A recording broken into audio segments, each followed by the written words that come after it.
বেগম জিয়া স্মৃতিচারণ সর্বশেষ আমার দেখা 2024 6 আগস্ট। আমি তার আগে কোনো এবারকার সময় যেতাম না, আল্লাহর কাছে দোয়া করতাম, আল্লাহ আমি কারাবন্দি বেগম খালেদার সাথে দেখা করবো না, কারামুক্ত হলেই যাব।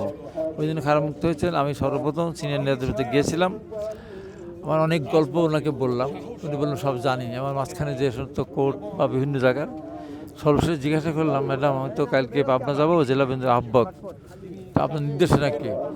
বলছে একটাই নির্দেশনা, জনগণের পাশে যাও, জনগণের পক্ষে থাকো, জনগণের জন্য কাজ করো। আমি অবাক দেশে তার দিকে তাকিয়ে থাকলাম, এত অত্যাচারিত হলেন, নির্যাতিত হলেন, একটাবার কোনো প্রতীক হিসেবে কর্ম কাজের কথা বললেন না। এই যে জনগণের জন্য যে ভাবনা ছিল অতুলনীয়, এর কোনো তুলনা নেই। এটা আমার তার সাথে শেষ দেখা 6 আগস্ট 2024 সালে। অনেক স্মৃতি আছে, যেসব স্মৃতির কথা